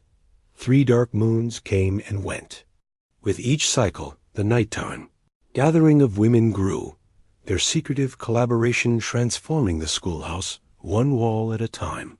What had begun as emergency repairs evolved into something more ambitious, a true melding of settler pragmatism and Apache artistry. The morning Elizabeth unlocked the schoolhouse door for the first official day in the renewed building, she paused to appreciate what they had accomplished. The walls now stood solid and true, the rich red clay giving the structure a warm glow in the morning light. Around the windows and door, subtle designs had been worked into the adobe geometric patterns that the Apache women had explained represented water, mountains, and the 4 directions. Inside, the transformation was even more remarkable. The hard-packed dirt floor had been coated with a mixture that made it smooth and dust-free. The ceiling beams, once rough-hewn pine, had been carefully sanded and oiled to a gentle luster. Most striking were the woven reed mats that now covered the floor, instead of the splintery wooden benches the children had previously endured. From both worlds, the eldest Apache woman, whose name Elizabeth had learned was Nijoni, had explained. Through Yá'át'ééh, sitting close to earth helps young minds stay rooted while thoughts fly free. Elizabeth ran her hand over one of the mats, marveling at its intricate weave. Settler women had contributed fabric scraps that were incorporated into the designs, creating patterns that spoke of both cultures. The transformation hadn't come without cost. Mayor Wilkins had confronted Elizabeth when evidence of Apache interference became impossible to ignore. The compromise reached that the nighttime work could continue provided no Apache remained within settlement. Boundaries after sunrise satisfied no one completely, but allowed progress to continue. More surprisingly, several of the settlement's men had eventually joined the effort. First Henderson, then the blacksmith, then others. They worked awkwardly alongside the women, initially focused on the heavier tasks of roof repair and window framing, but gradually engaging in the cultural exchange that now defined the project. As Elizabeth arranged her books and teaching materials, she heard the first excited voices of children approaching. Billy Cooper burst through the door, then stopped abruptly, his eyes wide with wonder. "Gosh, Mrs. Harlow, it looks like a real school now." Sarah Jenkins followed close behind, immediately running to touch the newly smoothed walls. "It's warm," she exclaimed. "The walls feel warm." Other children filtered in, their reactions similarly awestruck. The schoolhouse, once the plainest and most utilitarian building in Juniper Creek, now radiated a sense of intention and care. Even the most skeptical children, those whose parents had forbidden them from attending the evening story sessions, couldn't help but respond to the transformed space. Elizabeth called them to gather on the reed mats arranged in a circle at the center of the room. "This is how Apache children learn from their elders," she explained. "In a circle where everyone can see each other, where stories flow more easily." As the morning lesson progressed, Elizabeth noticed the children seemed more attentive, more engaged than in previous sessions. The hard edges and echoing acoustics that had characterized the old schoolhouse were gone, replaced by a gentle, almost embracing quality that invited concentration. Shortly before the midday break, a shadow darkened the doorway. The children, now accustomed to Yá'át'ééh's occasional presence, looked up expectantly. But instead of the familiar figure, a small Apache girl of perhaps 7 years stood hesitantly at the threshold, her dark eyes wide with uncertainty. Behind her stood Yá'át'ééh, his hand resting reassuringly on her shoulder. "This is Kia," he said simply. "She wishes to hear stories." A tense silence fell over the classroom. No Apache child had ever attended the settlement school before. Elizabeth could see the conflict on her students' faces, curiosity warring with the prejudices they had absorbed from their parents. Billy Cooper was the first to respond. He scooted over on his reed mat, making space. "We're learning about numbers today," he said matter-of-factly. "Do Apache count differently than we do?" The simple, practical question broke the tension. Kia looked up at Yá'át'ééh, who nodded encouragingly. She stepped inside and cautiously took the offered place beside Billy. "We count the same," she said in careful, accented English, "but we have different words. Can you teach us your words for numbers?" Sarah asked, leaning forward with interest. As Kia began to share the Apache counting words, other children joined in, comparing them to English. Elizabeth caught Yá'át'ééh's eye over the children's heads, sharing a moment of quiet triumph. By afternoon, 2 more Apache children had joined them, brought by mothers who had worked on the schoolhouse renovations. The integration wasn't without awkward moments, a few settler children maintaining a wary distance, one boy whispering a slur he'd obviously learned from adults. But the natural curiosity of childhood gradually overcame these barriers. Dismissal time came. Elizabeth watched as children from both worlds left together, some already forming the quick, intense friendships that only the young can create. Several parents waited outside, their expressions ranging from cautious acceptance to outright disapproval. Mrs. Cooper approached Elizabeth as the children scattered homeward. "It's a fine thing you've done with the schoolhouse," she said, choosing her words carefully, though not everyone sees it that way. "Change rarely comes easily," Elizabeth replied, one hand resting on her now heavily pregnant belly. "But it comes all the same, like seasons turning." As twilight approached, Elizabeth remained at her desk, recording the day's events in her journal. Yá'át'ééh appeared in the doorway, as had become his custom before the evening story sessions. "Children, learn together," he observed. "This is good beginning." "Yes," Elizabeth agreed. "A beginning." She gestured to the circle of reed mats, now awaiting the evening's gathering. "Tonight, I'd like you to tell the first story." Yá'át'ééh raised an eyebrow in surprise. "My stories are not from books." "That's precisely why they should be heard," Elizabeth said, smiling. "Some wisdom was never meant to be trapped on pages." As the first evening stars appeared, settlers and Apache alike gathered in the transformed schoolhouse, drawn by the simple, powerful allure of shared stories. Elizabeth watched from her chair as Yá'át'ééh took his place in the circle, his deep voice filling the room with tales older than any written word dot in that moment. As cultures met without clashing, Elizabeth felt her child stir within her, a new life preparing to enter a world where, perhaps, old boundaries might finally begin to blur. The evening story circle had grown beyond all expectations. What began as a handful of curious children had evolved into a community gathering that transcended age and origin. On this particular night, nearly 30 people sat within the schoolhouse walls, settler and Apache alike, their previous divisions softening in the shared appreciation of tales well told. Elizabeth sat in her chair at the edge of the circle, one hand resting on her enormously pregnant belly. Her due date had come and gone a week earlier, and Dr. Wilson had advised rest. But Elizabeth couldn't bear to miss these gatherings, especially not tonight when Yá'át'ééh was sharing the Apache creation story. "In the beginning, there was only darkness," he was saying, his deep voice filling the room. "Darkness and water. No sun, no moon, no stars, no land for feet to walk upon." The children sat mesmerized, settler and Apache alike. Even the adults leaned forward, caught in the spell of a story older than any of their written histories. Elizabeth shifted uncomfortably, trying to find a position that eased the persistent ache in her lower back.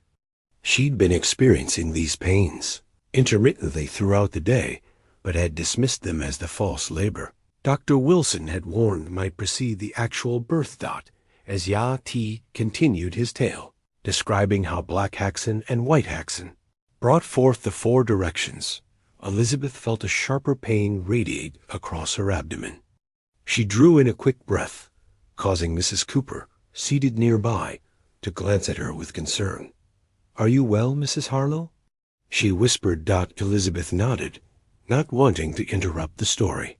But as Yá'át'ééh reached the part where the first people emerged from the underworld, another pain gripped her, stronger than before.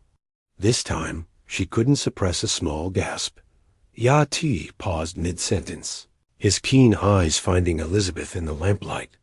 "The child comes," he said. Not a question, but a statement.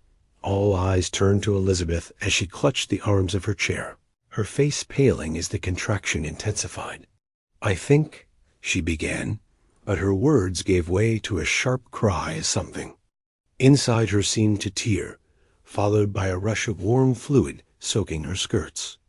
"Her water's broken," Mrs. Cooper announced, immediately taking charge. "Billy, run for Dr. Wilson. Sarah, fetch clean linens from Mrs. Harlow's cabin."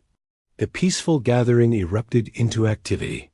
The children were ushered outside by Mrs. Jenkins, while several women helped Elizabeth to a pallet hastily prepared on the classroom floor. Moving her to her cabin seemed too risky, given the intensity of her contractions. "Something's wrong," Elizabeth gasped between pains. "It's too fast, too strong." Mrs. Cooper, who had assisted at many births, exchanged worried glances with Mrs. Peterson. "First babies usually take their time," she agreed quietly. Yá'át'ééh had stepped outside with the other men, respecting the private nature of childbirth. But through the open door, Elizabeth heard his voice speaking urgently in Apache to someone who had just arrived. Dr. Wilson appeared within 15 minutes, his gray hair disheveled, medical bag in hand. After a brief examination, his expression grew grave. "The baby's turned wrong," he informed Elizabeth. "Breech presentation. And you're progressing unusually quickly." Another contraction seized her, this one stealing her breath entirely. When it finally passed, she whispered, "What can be done?" The doctor hesitated. In a hospital, they might attempt to turn the infant. Out here, with limited options. He didn't finish the sentence, but his meaning was clear. Through a haze of pain, Elizabeth became aware of a new presence beside her. Najoni, the elderly Apache woman who had first shown them how to mix the clay properly, knelt next to Dr. Wilson, speaking rapidly to Yá'át'ééh, who translated. "She is medicine woman of our band. She has delivered many difficult births. She asks permission to help. Dr. Wilson bristled.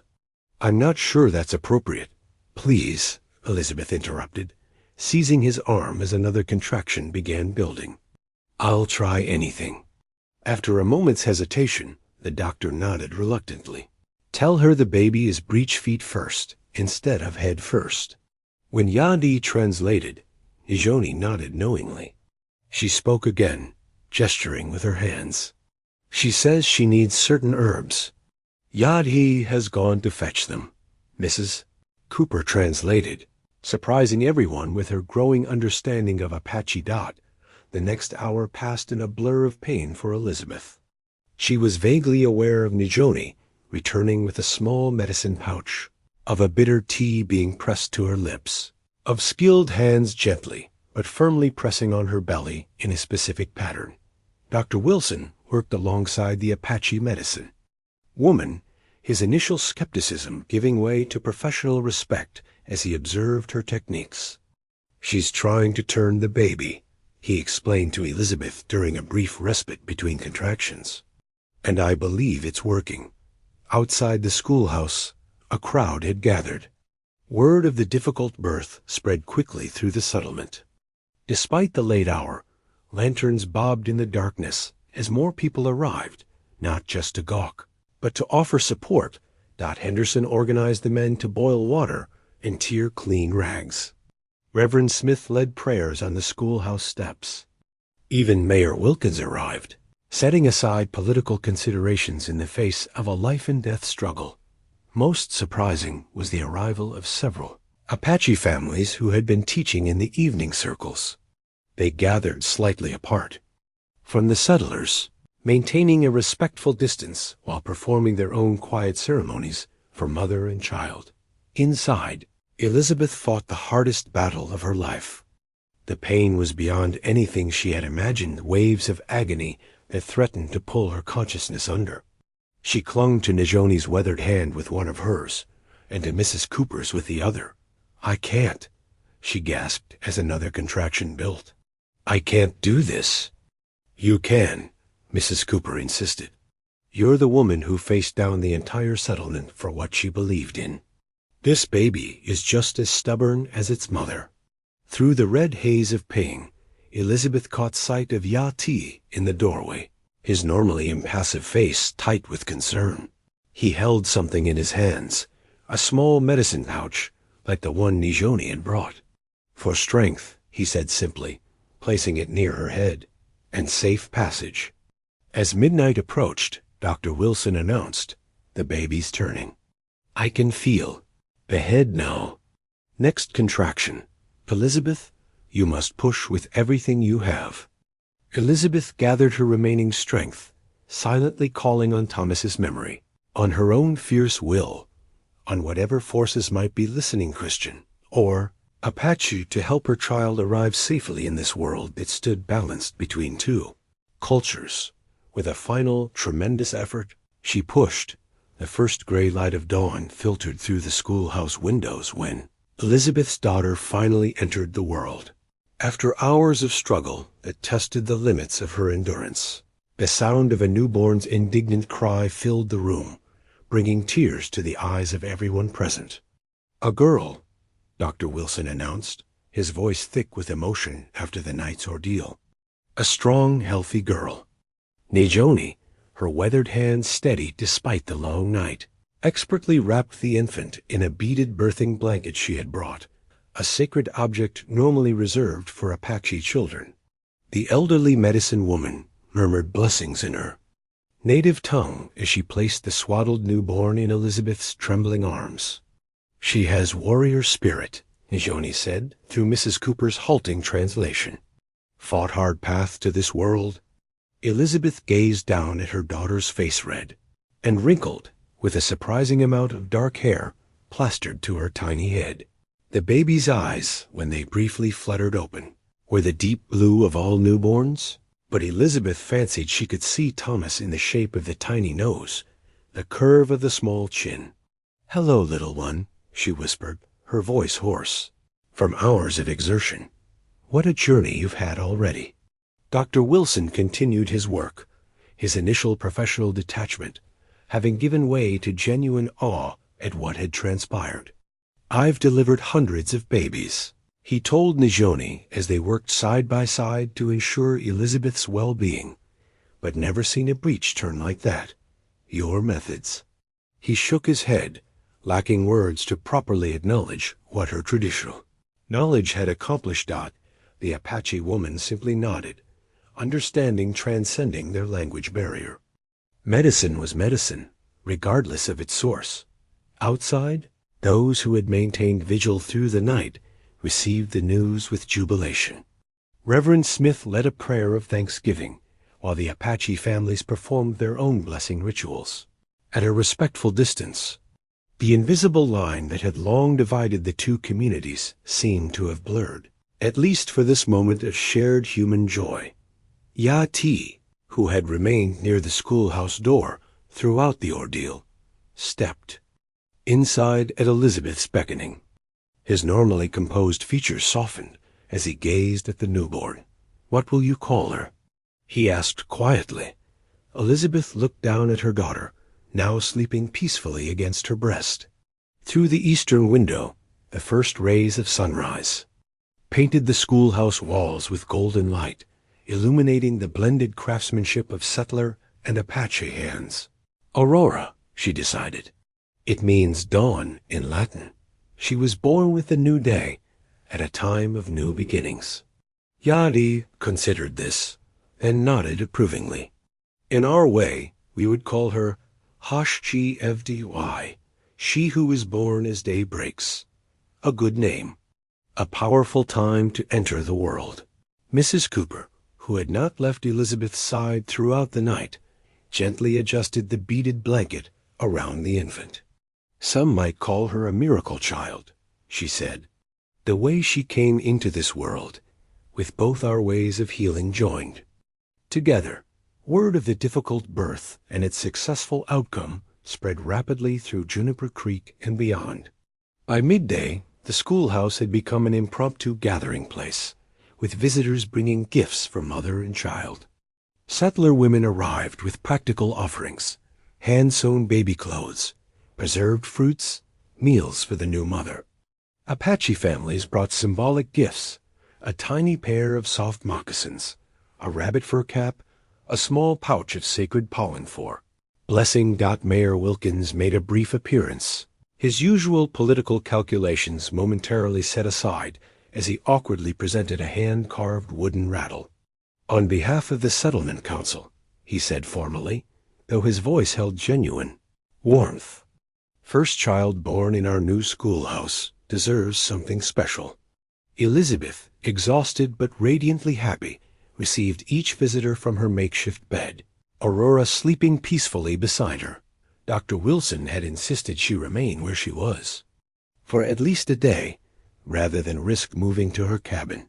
"I've never seen anything quite like this," the doctor confided to Reverend Smith, as they observed the steady stream of visitors, settler and Apache alike. 2 weeks ago, half the town was ready to run Mrs. Harlow out for her Indian sympathies. Now they're accepting gifts from the very people they feared. "Children often bring perspective," the Reverend replied thoughtfully. "Remind us of what truly matters." By late afternoon, Henderson and several other men had constructed a proper bed frame within the schoolhouse, using lumber originally intended for the nearby church expansion. Apache women, led by Nijoni, stuffed a fresh mattress with sweet-smelling grasses and covered it with soft deerskins and cotton quilts donated by settler families.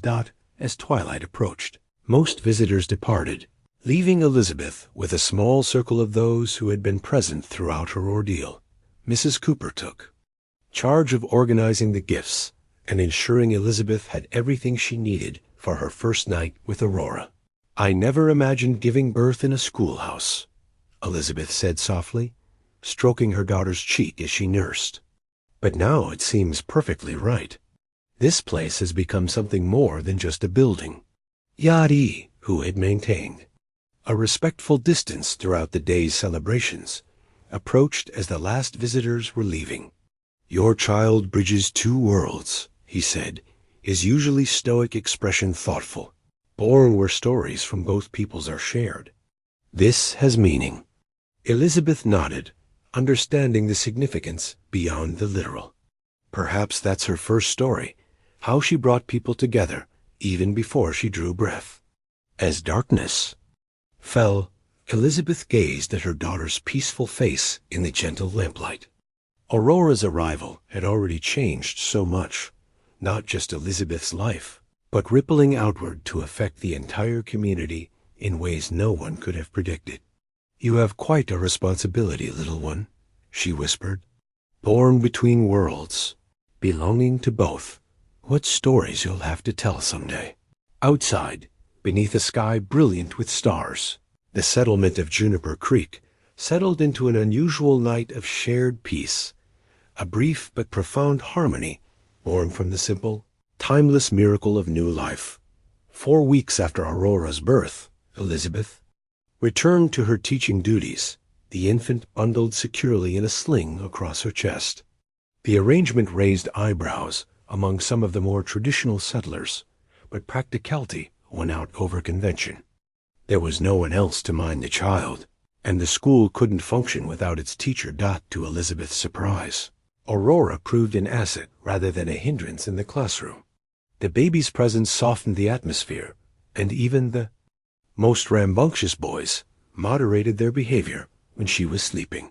The Apache children, who now numbered 7 among her regular students, seemed especially drawn to the infant, bringing small gifts and singing traditional blessing songs that made Aurora wave her tiny fists in apparent appreciation. "She understands both languages already," Kia insisted when Aurora gurgled in response to an Apache lullaby. She was born with 2 world ears. Life had begun settling into a new pattern when Sheriff Davis arrived at the schoolhouse one afternoon, just as lessons were concluding. His expression was unusually grave. "Settlement council meeting tonight, Mrs. Harlow. Your presence is requested." "What's the matter?" Elizabeth asked, adjusting Aurora against her shoulder. "Indian troubles," the sheriff replied, his eyes flicking meaningfully toward the Apache children gathering their things. "Governor sent a dispatch. Military's involved now." A cold dread settled in Elizabeth's stomach. The relative peace of recent weeks had perhaps made her complacent about the larger tensions in the territory. That evening, Elizabeth arrived at the town hall with Aurora asleep in her arms. A room was already crowded, an unusual number of settlers having turned out for the meeting. Mayor Wilkins sat at the head table alongside Sheriff Davis, Reverend Smith, and Henderson, who had recently been appointed to the council. "The situation is this," Mayor Wilkins began after calling the meeting to order. "The territorial governor has received reports of increased Apache activity throughout the region. Raids on ranches near Tucson, attacks on supply wagons.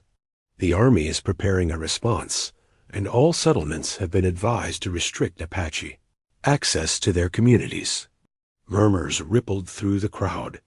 Elizabeth noticed several men nodding in agreement, while others, particularly those whose children had been attending the mixed schoolhouse sessions, looked troubled. "Does this concern our local Apache?" Mrs. Cooper asked. "The families whose children attend school here have caused no trouble." "Indians are Indians," a voice called from the back. "Can't trust any of them." "That's not fair," Billy Cooper protested, earning a sharp look from his father. "Kia and the others are our friends now."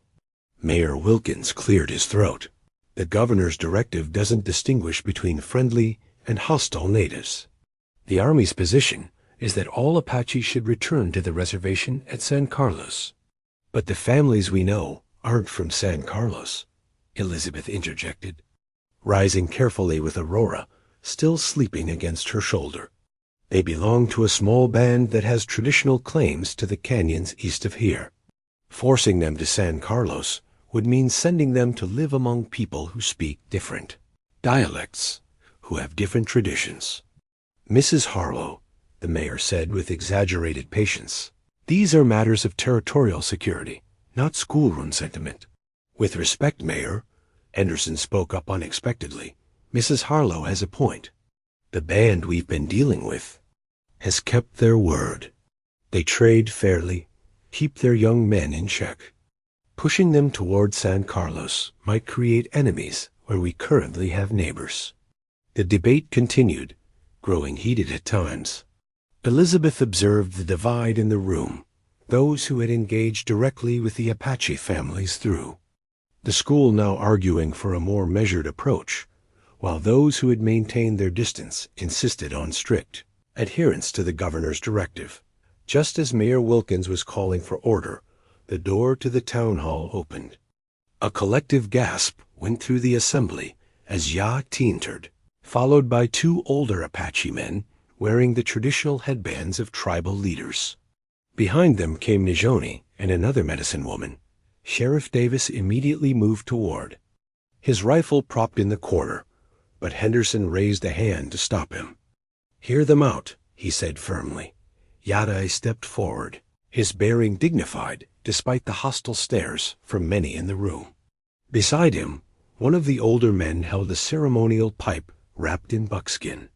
"We come in peace," Yá'át'ééh said in his clear, accented English. "We have heard of the governor's words. We wish to speak before decisions are made." Mayor Wilkins sputtered, "This is unprecedented. A settlement council meeting is not the place for—" "It is exactly the place," Elizabeth interrupted, shifting Aurora to her other shoulder as the baby began to stir.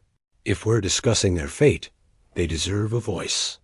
After a tense moment, Reverend Smith nodded. "Let them speak. Christ himself taught us to hear all sides." Given permission, the older Apache man unwrapped the peace pipe and placed it on the council table, a gesture of profound significance that even the most prejudiced settlers recognized. Speaking through Yá'át'ééh's translation, the elder, who introduced himself as Nilshai, or wind speaker, proposed an arrangement that left many in the room astonished. His band offered a formal peace treaty with Juniper Creek, including defined territories for hunting and gathering, shared access to water sources, regular trading days, and a promise to help protect the settlement from any hostile bands that might pass through the region. "We have lived on this land since before your grandfathers were born," Nilshai concluded. "We do not wish to fight. The woman who teaches our children has shown there is another path. The child born in the place of shared stories is a sign for all of us." Aurora, as if on cue, woke and made a soft cooing sound that broke the tension in the room, drawing reluctant smiles from even the most stern-faced settlers. Mayor Wilkins looked utterly bewildered by this unexpected diplomatic overture. "This is highly irregular," he said weakly. "The governor's directive is a recommendation, not a law," Henderson pointed out. "Other settlements have made local arrangements before." The council withdrew to deliberate, leaving the assembled settlers and Apache representatives in uneasy proximity. Elizabeth found herself standing between the two groups, Aurora now fully awake and regarding the crowded room with curious eyes. When the council returned, Mayor Wilkins looked resigned. We have decided to form a joint committee to explore the possibilities of a local arrangement, he announced. Any agreement would be provisional, subject to territorial approval. It wasn't a victory, not yet. But as Elizabeth watched Nil Shai and Reverend Smith solemnly shake hands, she felt the first tremor of genuine change, like the subtle shifting of earth before new growth appears. Aurora reached out a tiny hand, grasping at the air between worlds. 1 year after Aurora's dramatic birth in the schoolhouse, Juniper Creek had transformed in ways few could have predicted. The provisional agreement between settlers and the Apache band had evolved from tense formality to genuine cooperation. While tensions flared occasionally, particularly when news of conflicts elsewhere in the territory arrived, the shared interests of survival in the harsh landscape generally prevailed. Tonight marked both Aurora's first birthday and the anniversary of the peace accord. By mutual agreement, the celebration would take place outdoors, under the vast Arizona sky, rather than within any structure that might seem to favor one culture over the other. Elizabeth stood at the edge of the gathering, space that had been prepared on the flat ground between the settlement and the eastern hills. Aurora balanced on her hip, the child's dark eyes taking in the scene with the intense curiosity that had characterized her from birth. She watches like an Apache child, Ijoni commented, coming to stand beside them. The elderly medicine woman had become something of a grandmother figure to Aurora, teaching Elizabeth traditional songs and child-rearing practices that had been passed down through countless generations. She watches everything, Elizabeth agreed, smoothing Aurora's dark curls. Sometimes I think she understands far more than she should at her age. Settlers and Apache families were arriving, bringing food and gifts to share. Tables had been arranged in a great circle, with a central fire pit where several men from both communities worked together to prepare a feast. Children darted between adults, their games and laughter transcending linguistic barriers. Mayor Wilkins approached, looking uncomfortable but determined in his Sunday suit. In the years since the agreement, he had maintained an official wariness while grudgingly acknowledging the practical benefits of peace. Mrs. Harlow, he nodded formally. Quite a gathering you've organized. The community organized it together. Elizabeth corrected gently. I merely suggested the date. The mayor cleared his throat. Yes, well, the territorial governor's representative will be arriving next week to review our arrangement.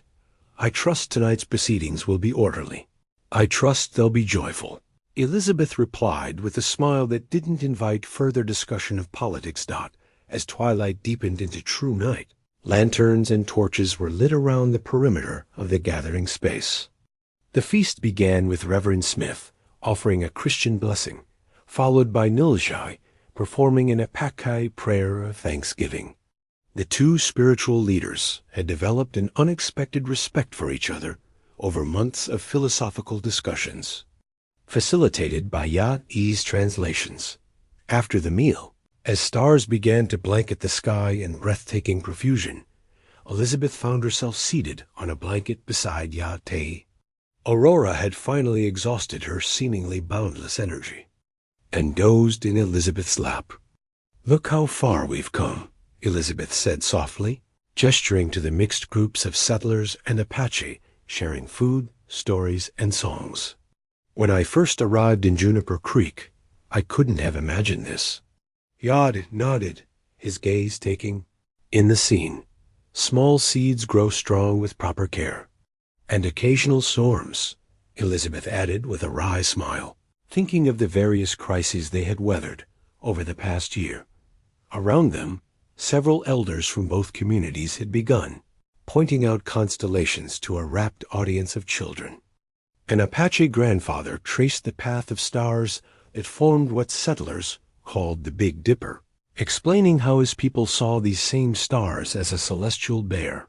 Billy Cooper, now 11 and increasingly confident in his role as cultural bridge builder, was showing younger children a crude star map he had created under Yá'át'ééh's guidance. The parchment showed both Apache and Western names for the major constellations, a literal mapping of their shared sky. Stories are written in the stars, Yá'át'ééh explained to the children. Different words, same lights guiding us home. Elizabeth watched as Aurora stirred in her sleep, small fingers clutching the beaded amulet Najoni had made for her birthday. The child had received gifts from both communities today: a tiny rocking chair from the carpenter, moccasins from Kia's grandmother, a rag doll from Mrs. Cooper, a rabbit fur blanket from Nilchai's wife. She belongs to both worlds, Elizabeth murmured. She belongs to herself, Yá'át'ééh corrected gently, but carries both with her. As the evening progressed, Henderson called for attention. In the past year, he had emerged as an unexpected advocate for cooperation, his practical nature recognizing the benefits of shared knowledge and resources. A year ago, many of us wouldn't have believed this gathering possible, he said, his voice carrying across the now quiet circle. But here we stand or sit, he added with a rare smile, under the same stars our ancestors watched, sharing the same land they traversed. Maybe they had the right idea before we forgot how to listen to each other. Murmurs of agreement came from both settlers and Apache alike. In honor of tonight, and looking toward our future, Henderson continued, we've prepared something special. At his signal, several young men from both communities stepped forward. Together, they unveiled a large wooden sign, freshly painted and mounted on sturdy posts ready for installation. Juniper, Creek Settlement and Trading Postal Peaceful Travelers, W. and the simple addition of Trading Post and the welcoming message represented a profound shift in the settlement's identity, from isolated outpost to intentional community, engaged with the wider world. As applause and appreciative calls rose from the gathering, Aurora woke. She pulled herself to standing, using Elizabeth's shoulder for support, and took an unsteady step toward the center of the circle. Another step followed, then another, her first independent steps, witnessed by the entire community. A hush fell as the small child toddled determinedly forward, away from her mother, into the space between settler and Apache families. For a breathless moment she stood alone, balanced between worlds, then laughed with pure joy at her accomplishment. From both sides, hands reached out to steady her, to guide her, to welcome her into the circle of light beneath the ancient, watching stars. 10 summers had passed since a pregnant schoolteacher first noticed an Apache scout listening from the shadows of her classroom door. Juniper Creek had grown from a struggling outpost to a thriving community known throughout the territory for its unusual harmony between settlers and native peoples. The schoolhouse, once a simple adobe structure in danger of collapse, now stood as the heart of a sprawling cultural center. Its original walls, the rich red clay still visible in sections, had been extended 3 times to accommodate the settlement's growth. Beside it stood a trading post, a small medical clinic where Dr. Wilson and Najoni both practiced their healing arts, and a community gathering space built in the round style of traditional Apache structures. Elizabeth sat on the schoolhouse, steps in the golden light of late afternoon, a handwritten book open on her lap. At 42, her face had acquired the fine lines that spoke of years under the desert sun, but her eyes remained bright with the same determination and curiosity that had brought her west as a young bride. "Is it finished?" asked Yá'át'ééh, settling beside her on the step. The years had silvered his hair, but his movements retained the fluid grace of the scout he had once been. Now he served as both cultural ambassador and teacher, dividing his time between the settlement and his people's traditional lands in the eastern canyons. "The final illustrations are complete," Elizabeth confirmed, carefully turning pages filled with stories and drawings. "Stories of Two Peoples," read the hand-lettered title page, with Elizabeth Harlow and Yá'át'ééh listed as co-authors. The book represented years of collaborative work a collection of parallel tales from Apache and Western traditions, showing the common threads of human experience that ran through seemingly different narratives. Heroes and tricksters, creation myths and cautionary tales, all carefully transcribed and illustrated to preserve the oral traditions of the Apache alongside classic Western stories. The territorial governor has agreed to fund its printing. Elizabeth continued. Copies will be distributed to every school in Arizona Territory. Yá'át'ééh ran his fingers over an illustration he had drawn coyotes stealing fire, rendered in the traditional Apache style. Words on paper, he mused. Still strange to think our stories will travel to places we will never see. Mother, Yá'át'ééh. The call came from across the settlement square as Aurora Harlow ran toward them, her dark hair streaming behind. At 11, she moved with the boundless energy of youth, equally at home in both the settler and Apache worlds. Behind her walked Billy Cooper, now a young man of 21. After completing his education in the Juniper Creek School, he had traveled east to attend university in Boston, the first from their settlement to pursue higher learning. His return this summer had been cause for celebration. Billy's been teaching.